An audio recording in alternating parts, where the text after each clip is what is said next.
वाह, क्या आईपीओ है। वाह क्या आईपीओ है। शनिवार का दिन है, बिल्कुल निश्चिंता है, कोई आईपीओ अभी अलॉटमेंट नहीं हो रही है। लेकिन हाँ, अगले हफ्ता भी थोड़ा सा आईपीओ बाज़ार के लिए थोड़ा सूना रहने वाला है। लेकिन ये हफ्ता जो बीता है उसमें क्या कुछ रहा है और जिन लोगों ने आईपीओ में अप्लाई किया है उनको अलॉटमेंट कैसी, अलॉटमेंट के दिन क्या करना चाहिए, इन तमाम पहलुओं में बातचीत करते हैं। हर रोज़ की तरह शौर्य हमारे साथ जुड़ चुके हैं। आज थोड़ा देर तक इनको इंतज़ार करना पड़ा है, तो मुझे लगता है कि अब तक थोड़ी ऊर्जा बची है कि थक गए हैं शौर्य? बिल्कुल है सर। चलिए, ऊर्जा बची हुई है।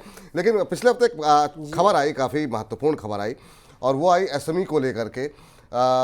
उस पर हम टिप्पणी चाहेंगे यहाँ पर आस्था मैम की, कि जो लिस्टिंग को लेकर के टिप्पणी आई है सेबी की तरफ से, नए नियम। जरा पहले तो वो नियम बताइए, फिर आस्था मैम से पूछते हैं कि उसके मायने क्या है। जी, सेबी की तरफ से नियम ये आया है कि आईपीओ में हमने देखा था बहुत ही ज़बरदस्त लिस्टिंग हो रही थी, 100%, 200%। हमने देखा था कि कुछ मैनिपुलेशन की खबरें भी आ रही थी, जिसके बेसिस पे प्रमोटर्स ने अच्छा खासा पैसा कमाया था, मर्चेंट बैंकर्स के भी इन्वॉल्व होने की ऐसी खबरें आ रही थी। तो इस सबको देखकर सेबी काफ़ी टाइम से चेतावनी दिए जा रहा था कि इस पर कुछ एक्शन होना चाहिए, और फाइनली सेबी ने एक एक्शन ले लिया है। एक्शन ये है कि जिस दिन आईपीओ की लिस्टिंग होगी उस दिन प्राइस कैप यानी 90% ज़्यादा राइज नहीं कर सकता है। इंपॉर्टेंट बात यह है खाली एसएमई आईपीओस के लिए है, जो आप मेन बोर्ड आईपीओस हैं या फिर जो डेट इश्यूज हैं उनके लिए ये रूल एप्लीकेबल नहीं है। उसमें इसलिए भी करा गया है कि ताकि जो है आजकल रिटेल निवेशकों का पार्टिसिपेशन काफ़ी ज़्यादा बढ़ गया है। हालांकि इसका लॉट साइज बहुत बड़ा होता है, 1-1.5 लाख का एक आईपीओ साइज मिलता है, बल्कि अगर मेन बोर्ड पे देखें 14,000 का ही होता है। इसके बावजूद भी रिटेल ने काफ़ी इन्वेस्टमेंट करा है, तो रिटेलर्स को प्रोटेक्ट करने के लिए ऐसा लग रहा है डिसीजन लिया गया है। जी चलिए, इस बीच जो है यहाँ पर एसएमई आईपीओ को लेकर के मैम जो नियम आया है, पिछले हमने देखा कि हाल फिलहाल में इतने सारे आईपीओज आ रहे थे, 700-800 गुना तक सब्सक्रिप्शन देखने को मिल रहा था। प्रीमियम पे जो लिस्टिंग हो रही थी उसको लेकर के सेबी की तरफ से कई बार मतलब एक अलर्ट टाइप का जारी किया गया, लेकिन एक्शन पहली बार लिया गया है। इस एक्शन के क्या मायने आप पढ़ पा रही हैं? देखिए, बिल्कुल ये जो हमारे रेगुलेटर्स हैं उन्होंने बहुत ही अच्छा कदम उठाया, और मुझे लगता है ये कदम बिल्कुल सही है, क्योंकि मार्केट्स में अभी देखें ना तो बहुत ज्यादा यूफोरिया क्रिएट हो गया है विपुल जी, अब एसएमई को लेके। अब एसएमई में मैं आपको एक चीज बताती हूँ होता क्या है, क्योंकि म्यूचुअल फंड्स के साथ जैसे इतना फंड्स आए हुए हैं, तो अब नई स्टोरीज ढूंढ रहे हैं म्यूचुअल फंड भी कि कहाँ लगाएं। इंडियन मार्केट्स में जो सेकेंडरी में ऑलरेडी लिस्टेड है वो काफी मेच्योर स्टॉक्स हो चुके हैं, तो आजकल म्यूचुअल फंड भी चेस करते हैं एसएमई के स्टॉक्स को, और बड़े बड़े इंस्टीट्यूशंस का भी इंटरेस्ट आता है। तो उस वजह से डिमांड बहुत हैवी रहती है, डिमांड हैवी रहती है, तो उसी वजह से प्राइजेस में हम थोड़ा बहुत यहाँ पे एक मोमेंटम भी देखते हैं। तो सेबी का ये एक्शन बहुत अच्छा है, और मुझे लगता है ये काफी कारगर साबित होगा। जो एक हम कहते हैं प्राइस जो डिस्कवरी होगी उसके लिए भी, और प्राइस इक्विलिब्रियम मेंटेन करने में। तो हम लोग बिल्कुल सेबी के इस एक्शन को बहुत अच्छे से समर्थन भी करते हैं और इसका स्वागत भी करते हैं। एक बढ़िया एक्शन, और हमेशा सेबी का काम यही है रिटेल निवेशकों के हित को ध्यान में रखना, तो उसमें बढ़िया एक्शन लिया जाए।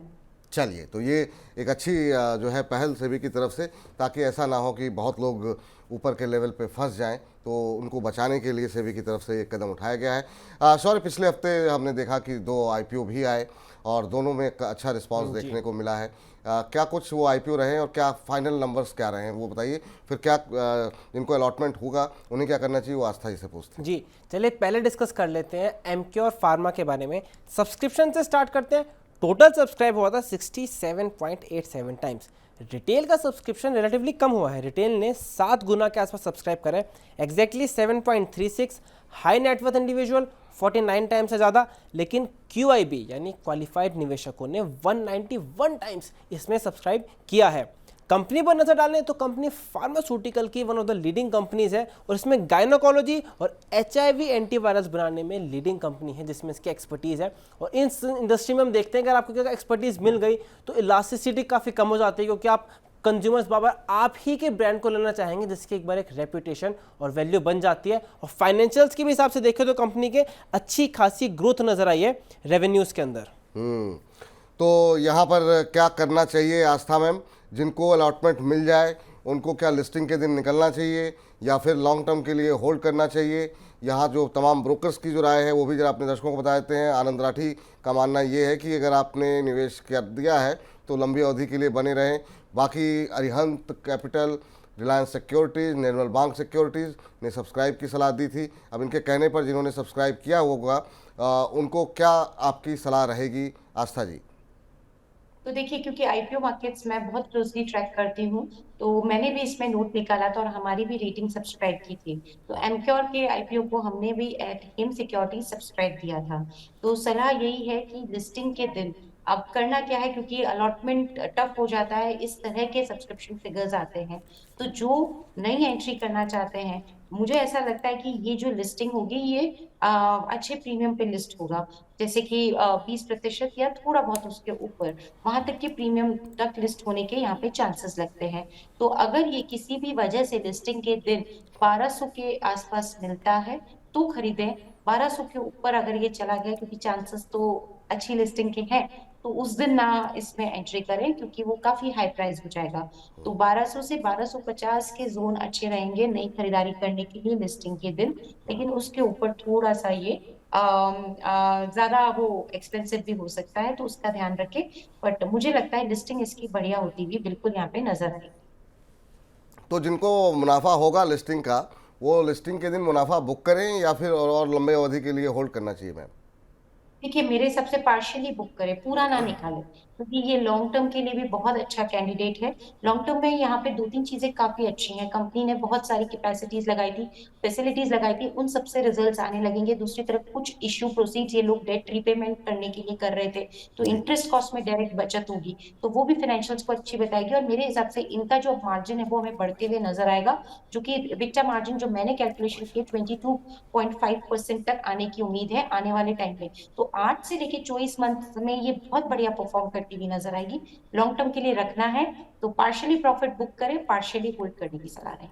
जी, तो चलिए तो आपको बता देते हैं, हम लिस्टिंग की बात करिए ग्रे मार्केट के हिसाब से ये 1379 पे लिस्ट होता हुआ नजर आएगा और 36 से 38% का प्रीमियम मिल रहा है। पर मैम आपने कहा लॉन्ग टर्म में से निवेश करें, लेकिन ना लॉन्ग टर्म में देखिए तो उसके रेवेन्यूज बढ़े लेकिन प्रॉफिट हमें कम होते हुए नजर आए हैं। तो क्या आपको लगता है ये मेनली सिर्फ फाइनेंस कॉस्ट की वजह से है या फिर आपको कुछ और कंसर्न्स पे नजर आ रहे हैं? अगर बोरिंग से अगर कम होगी तो क्या आपको लगता है आगे प्रॉफिटेबिलिटी और इंप्रूव होती हुई नजर आएगी कंपनी में? देखिए, फाइनेंस कॉस्ट का तो एक कारण है, मैं आपको और बताती हूँ क्यों प्रॉफिट कम हुए।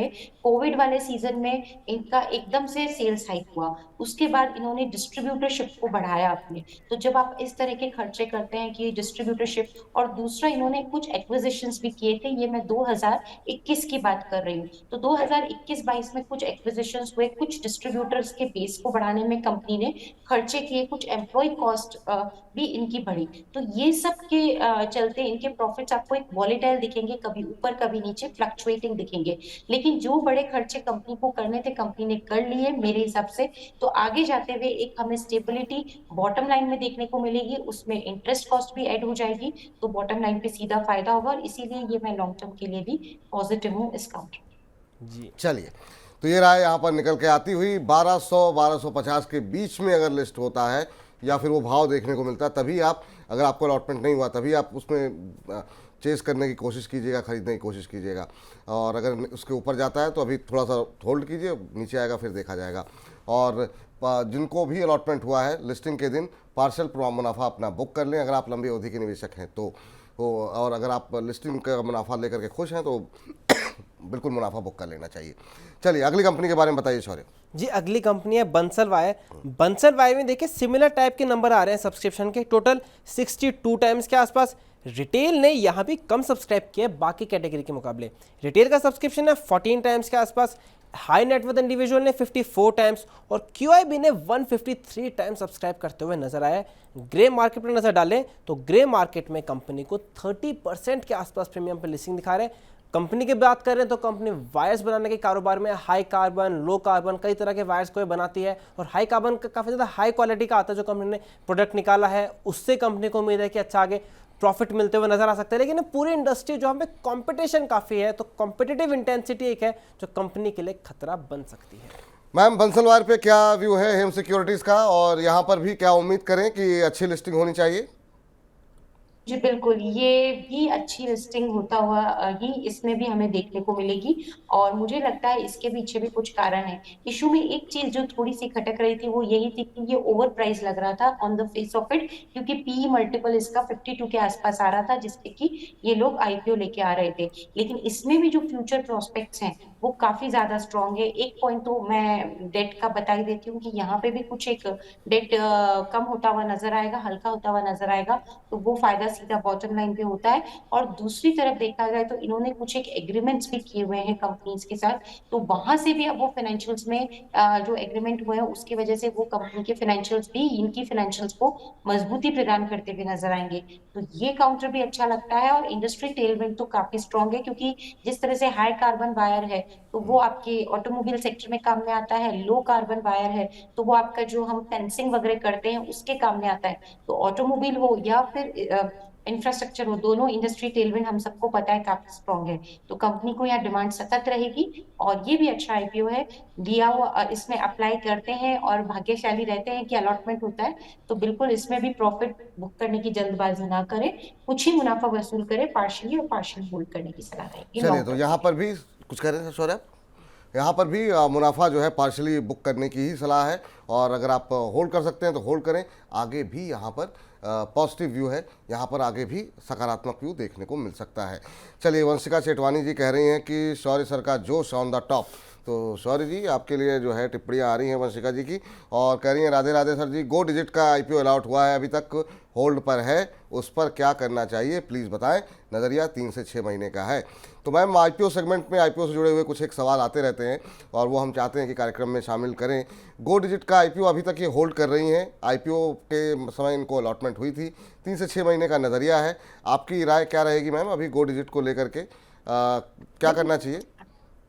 जी बिल्कुल, गो डिजिट आईपीओ में हम लोगों ने भी रेकमेंड किया था यहाँ पे लंबी अवधि के लिए निवेश करने के लिए, और बिल्कुल देखा जाए तो 272 पे ये आईपीओ आया था और आज की अगर मैं प्राइस की बात करती हूँ तो 347। तो देखिए लॉन्ग टर्म में इसने भी वंडर्स यहाँ पे दिखाए हैं।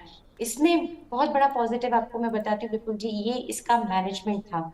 जो इनके प्रमोटर साहब हैं वो बहुत ही यहाँ पे उनकी रेपुटेशन बहुत स्ट्रांग है, उनका काम करने का तरीका बड़ा अच्छा है और उनकी जो पास्ट एक्सपीरियंसेस है वो बहुत सॉलिड है। तो वो एक तरह से जिसे हम कहते हैं ना कि मेन स्टार जो उसमें चीज थी पूरी बात में वो यही थी कि इनका प्रमोटर बेस बहुत स्ट्रांग था और उस पर भरोसा रख के ही मार्केट में देखिए क्या अच्छा मोमेंटम आया। होल्ड कर लीजिए मैम, मुझे लगता है कि ये आगे जाते हुए भी रिटर्न कंटिन्यू देगा। चाहे तो कुछ मुनाफा वसूल कर भी सकते हैं क्योंकि 272 का 347 अभी चल रहा है और हाई में तो 372 करके आया है। तो यहाँ पे भी थोड़ा सा मुनाफा एक चौथाई पोजीशन में वसूल करें, 3/4 को होल्ड करें। इनिशियल टारगेट 375 तक के लिए।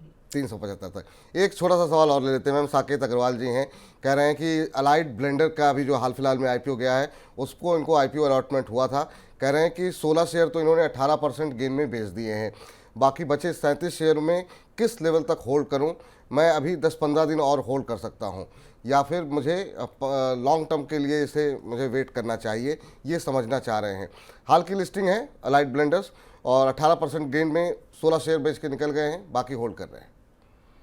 देखिए अलाइड ब्लेंडर्स के साथ एक ही चीज थी विपुल सर, मैं आपको बताऊं, ये महंगा था, आईपीओ बहुत महंगा था, लेकिन मार्केट में क्योंकि अभी यूफोरिया है, मैंने इसके आगे तक की भी कैलकुलेशन की थी जिसमें हमने FY25 FY26 तक के फाइनेंशियल्स को भी डिस्काउंट करके देखा था, तभी भी ये महंगा लग रहा था क्योंकि इसके जो पेयर्स हैं जो बड़े बड़े ब्रांड्स रखते हैं और स्पेशली लग्जरी सेगमेंट से मार्जिन काफी अच्छे निकल के आते हैं। इनका जो सेगमेंट है वो मास प्रीमियम सेगमेंट है, जहां तक मुझे ध्यान आता है। जो ऑफिसर्स लाइन करके जो ब्रांड रहता है शायद वो मास प्रीमियम के लिए काम में आता रहेगा, तो वो सेगमेंट है, मार्जिन वहां कम होते हैं। लेकिन जिस तरह से यूनाइटेड स्पिरिट्स की बात करें या ब्रिवरीज की बात करें तो उनका और रेडिको खैतान भी इसका एक कंपेटिटर मान रहे थे हम लोग, तो वहां के हिसाब से वैल्यूएशन ज्यादा है।